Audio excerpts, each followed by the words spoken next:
Alright guys, this is News Listener by Angelo. Salamat po sa mga manonood. And just today, okay, ito ay galing mismo sa Philippine Center for Investigative Journalism. Ay nakita nila si Bobong Marcos at si Sara Duterte at anim pang mga senador ay nakakuha ng campaign donors, okay, na link sa government. Ito ang mga government contractors at meron sila, ang iba ay merong mga franchise. Okay. Now, gaano 'to kaimportante malaman? Kasi dito natin makikita na hindi lang pala si Cheese Escudero, okay, ang nakatanggap. Hindi lang pala yung mga ibang congressman, okay? Yung mismong presidente natin at saka yung president natin na hindi natin alam kung nasa tamang ba ang pag-iisip pa. Okay. So napaka-importante nito. Bakit? Kasi nilalabag nito ang Omnibus Election Code, right? So natatandaan nyo guys, ang COMELEC Omnibus Election Code ay pinagbabawal mag-donate ng mga government contractors sa mga politiko na nagkandidato sa eleksyon, 'di ba? Kahit magkano, bawal na bawal mag-donate ng pera. Kasi ito ay dito may kita natin na merong conflict of interest. Ano nangyari sa donation ni Chis Escudero, 'di ba? Nung donate si Lawrence Lubiano, dito may kita nyo, dito yung pangalan niya, 'di ba? 30 million. So anong nangyari? Nung nag-donate nag-donate siya ng 30 million, nanalo yung contractor, nanalo si Cheese at nanalo din yung contractor. Bakit? Maliit yung kontrata nila sa gobyerno, biglang lumago ito after nanalo si Cheese. So conflict of interest, 'di ba? Okay. Now, sino-sino ang mga nasa listahan? Now, so binanggit natin kanina, nandito si Bongbong Marcos. So sino ang nag-donate? Si Rodolfo Hilot Jr. ng Hilot owns Red Hill Construction Corporation, DPWH contractor. Magkano yung dinonate? 20 million pesos. Oh, di ba? O, ano pa? Si Jonathan M. Quirante. Oh, so Quirante owns Quirante Construction Corporation, contractor ng DPWH. Nag-donate ng 1 milyon. Now, sabi ng mga DDS, malinis yung aming Vice President na si Sara Duterte. Meron palang nag-donate sa kanya na government contractor din. Oh, ito.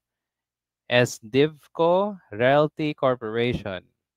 SDivco's top shareholder, Glenn Escandor, owns Genesis 88 Construction Incorporated, which is a DPWH contractor.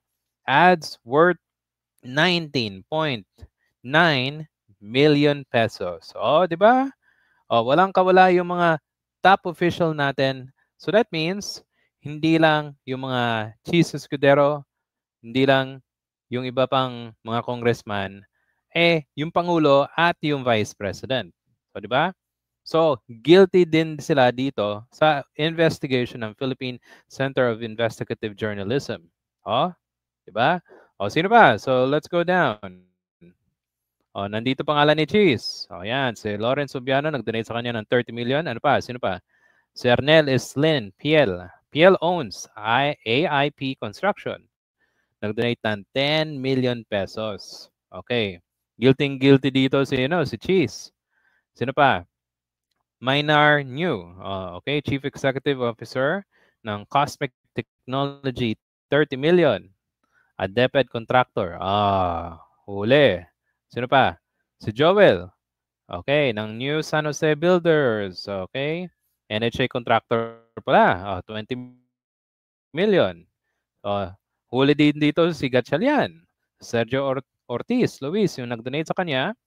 Ortiz is a board member of Waterfront Philippines Incorporated, which has subsidiary that makes deals with government. 9.5 million. Sino pa? Si Loren din. Idol ko to si Loren nung una eh. Kaso nga lang, pumunta kay Marcos. Especially environmentalist siya. Okay, pero wala eh. O, sino nag-donate? Leandro Legarda Liveste. Ito yung anak niya.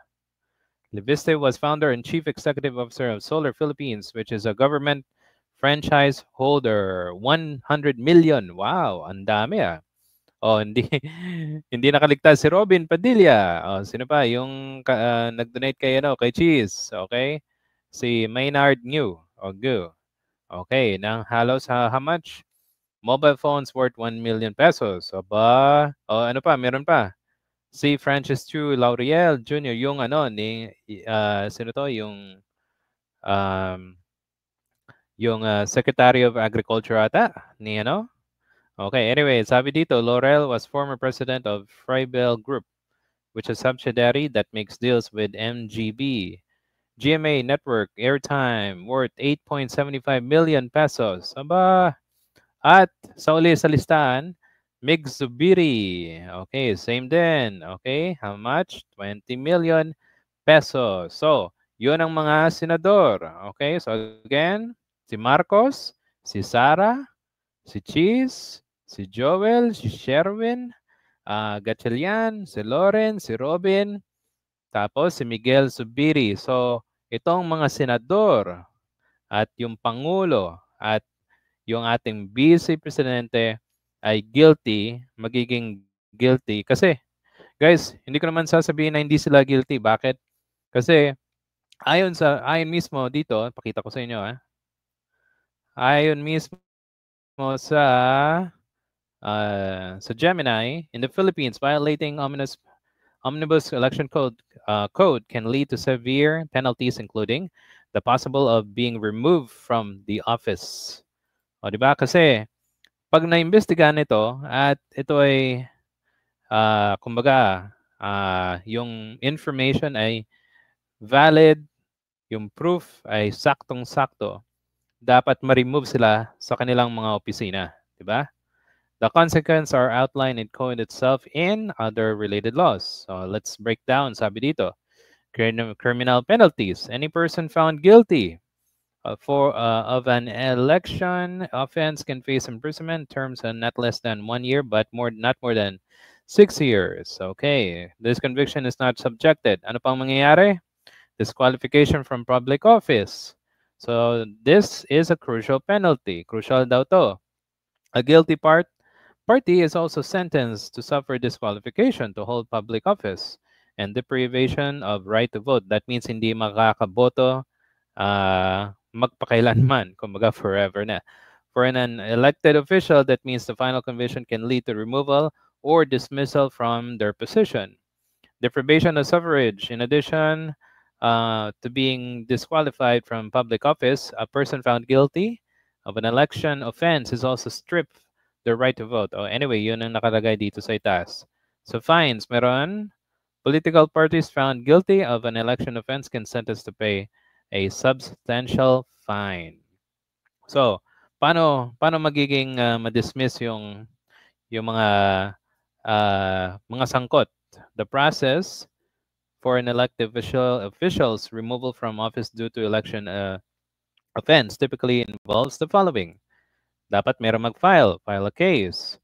Formal complaint is filed with the commissions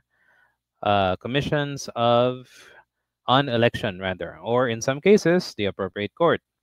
For members of the House, siyempre doon sa kanilang respective electoral tribunal. Okay, that means they have their own tribunal na take over ng jurisdiction, di ba? So Senate at saka sa House of Representatives. Due process. The accused official has a right of due process, including the right to receive.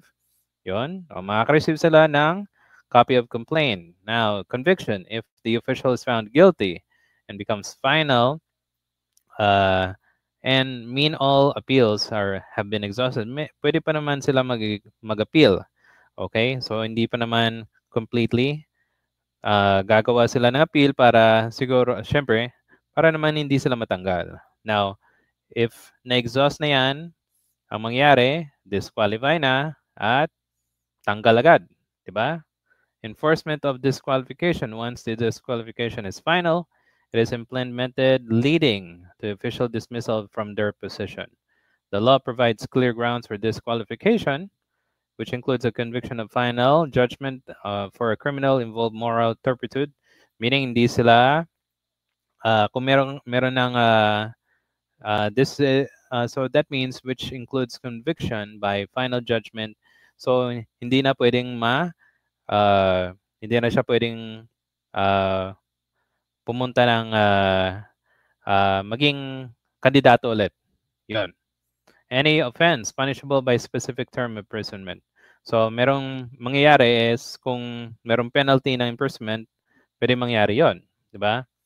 Now, ang problema natin dito, guys, is presidente at vice president. So paano pa pananagutin natin tong mga si Marcos, si Duterte, at saka yung 6 pang senador na na-link sa mga contractors na nag-donate sa kanila ng pera? Paano kaya? Yun ang problema natin. Okay? Because nasa posisyon sila at yung mga senador ang mag-decide ng kanilang mga cases would be their own tribunal members, di ba? So it will be a challenge, but this is a good development. Bakit? Kasi dito natin nakikita talaga na hindi lang 1, 2, 3, 4, kundi merong mga government officials na included din. At ang pinakamatindi doon, yung presidente natin at yung vice president. So, sa susunod na eleksyon, alam nyo na guys kung anong dapat gawin. Bumoto ng tama, tignan yung track record nila. 'Di ba? Meron bang ito bang senador na to or magiging president nag-donate, meron ba nag-donate sa kanila ng pera na galing sa contractor ng gobyerno? O di ba? So 'yun. So para sa akin, dapat tayo mag-isip ng mabuti at hindi lang yung mga na involved, okay? So isipin natin yung nasa pinakamataas din. So, yun. All right. So, guys, if you have any comments or suggestion, please like and subscribe. And I'll see you in the next video. Salamat po sa pakikinig.